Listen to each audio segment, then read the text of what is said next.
Welcome to a special bonus episode of Nerd Out at Spotify. We had so much to talk about with Google's Kelsey Hightower that we couldn't fit it all in just one episode. So enjoy this quick bonus where Kelsey shares his tips for speaking at conferences.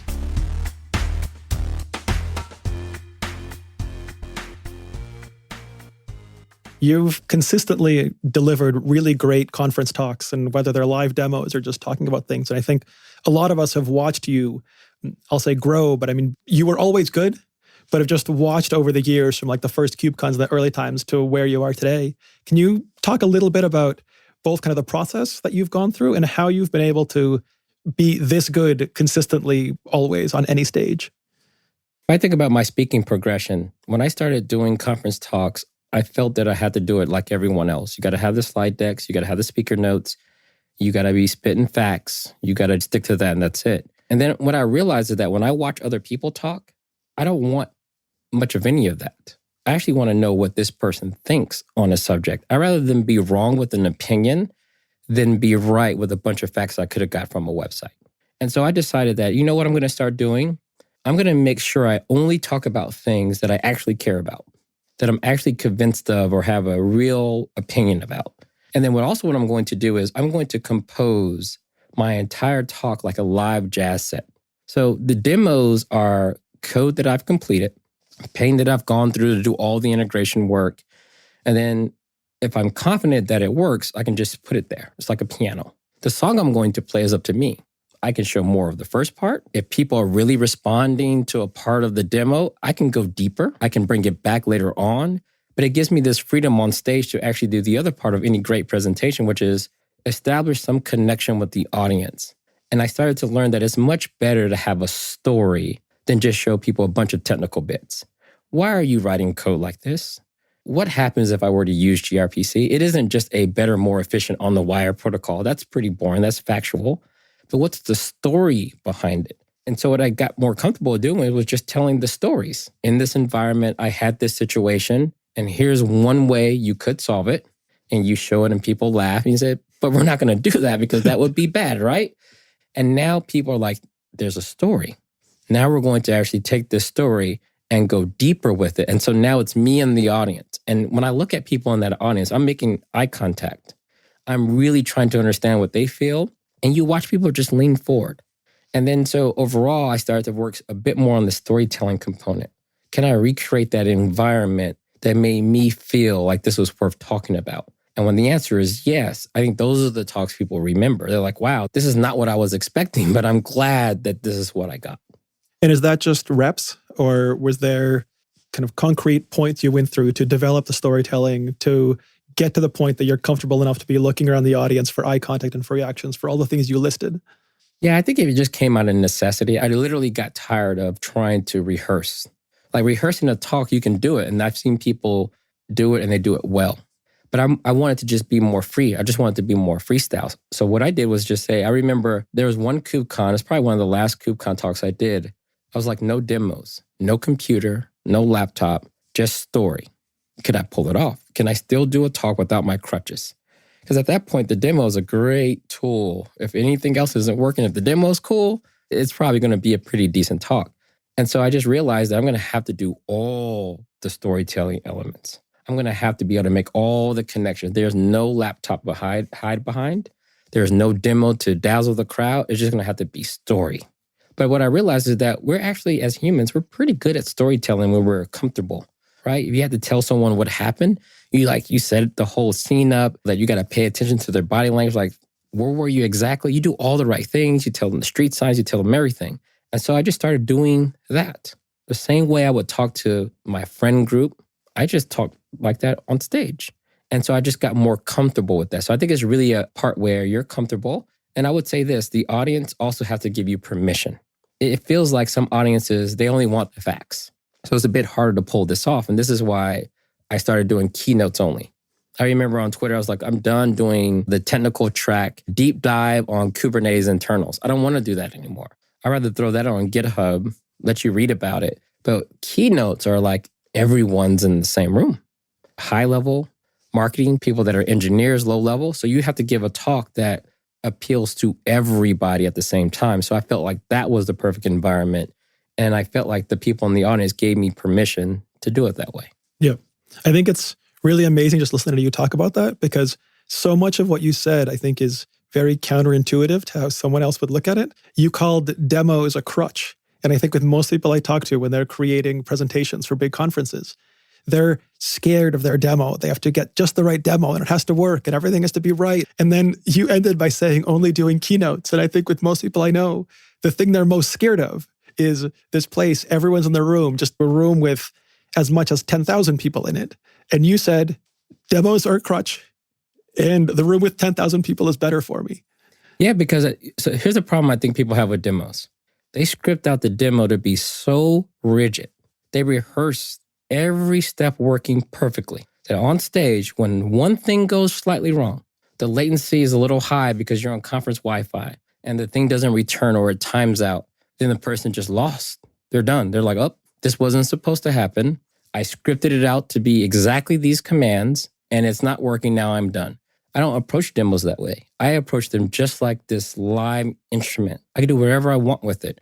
If the network connection times out, I can flip my screen as if nothing happened and say, here's what it looks like now that this container's in the registry. Of course, I push it up before here just in case.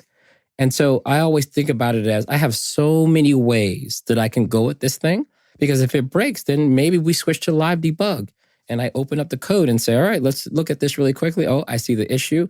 And then just tell a story about an issue like this that had taken down production before. And then you get right back on track and you keep moving because most people want you to win. But the reason why it feels like a crutch is because you know a good demo tends to get a decent response. And you can probably like pull back on the content. You can probably pull back on the story and just have this fancy demo. So for me, I'm like, hey, the demo is just a piece, but there has to be a bigger story on top.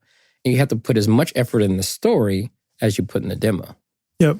There's one time I got a round of applause doing a presentation, and it was this KubeCon in Valencia, and my demo failed at one point, and then I recovered it when I did the same thing a second time in a slightly different setup, and it worked.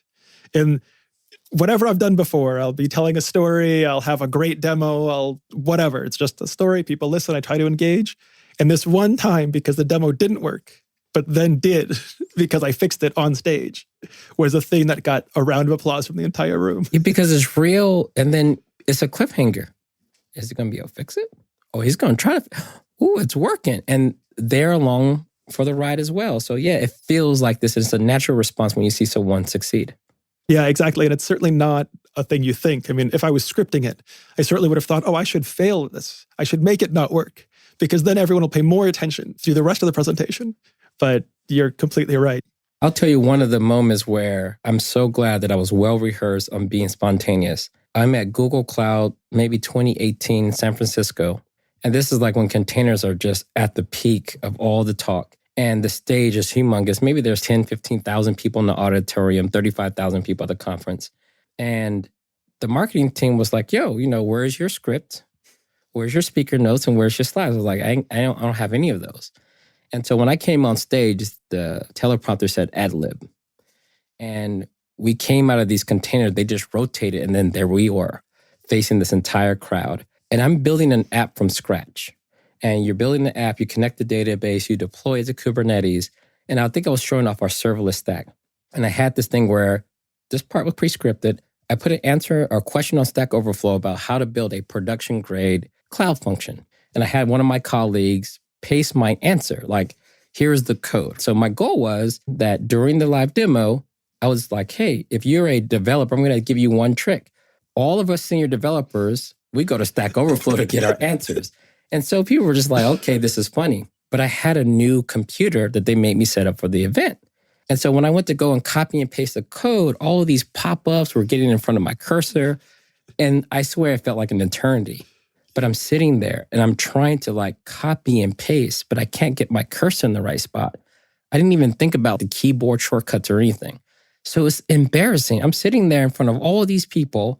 I'm about 7 minutes in, got 4 or 5 minutes to go. And here I am about to just crap out on copying and pasting. And eventually it worked. And I'm sweating a little bit. I'm looking at the audience and they're like, what now? And I said, it just came to me. I highlighted everything and said, good developers copy. I went to Vim and said, great developers paste. And everyone started laughing. And then I was right back on track. And I was like, man, I'm so glad. And everyone's like, did you script that part in? I was like, no, totally spontaneous, but I'm using that one again. That's great. The last thing on this, I wanted to ask you, literally this morning, I was reviewing proposals for talks for KubeCon because I'm on the program committee. I'm curious, when you see proposals, how do you recognize a great talk? I try to look for new perspectives, number one. I think a lot of times people are like trying to look for an authority. Who is this person and why are they qualified to give a talk? You can do that, but I think this is why we end up with the same set of repeat speakers over and over again. Number one thing I'm looking for is a new perspective. I want to hear someone say, in this context, here's how I'm using this thing, and here's what I would like to share for other people, and here's the takeaways they should get from that. The more I see that, I'm like, yo, this has a chance to be really great. In order to give a talk like that, you actually have to have experience. You actually have to have tried something, probably have failed, and then you finally found that balance, that sweet spot. So this is why a lot of people love when like a company like Spotify shows up and says, here's what we're doing in production, because you know that there's going to be that little bit of context in there about the journey you've gone through. So the first thing I look for is there a new perspective being shared? If it's a new perspective, that raises really high to the list for me. Just because like if it's something I haven't seen it yet and I've seen a lot, then I think it's going to appeal to a wide range of people as well. And so I guess from the creating that proposal point of view, it goes back to what you were saying. Don't say, I know these facts and I'm going to say them. I've done this thing. It's a story and ideally a new perspective that comes from that story. And then you've got a good talk and a good proposal. Yeah, for those listening, then, like a place like KubeCon gets tens of thousands of proposals sometimes. And if you're just stating facts, then your facts look like the next person's facts. And it's like, how do I decide between the two or three people? So you just get in a weird situation. But when the ones really feel like, wow, this person is about to bring something to the stage I don't think anyone's ever seen before, it just makes me say, well, if we're going to have a Kafka talk, this is going to be the one.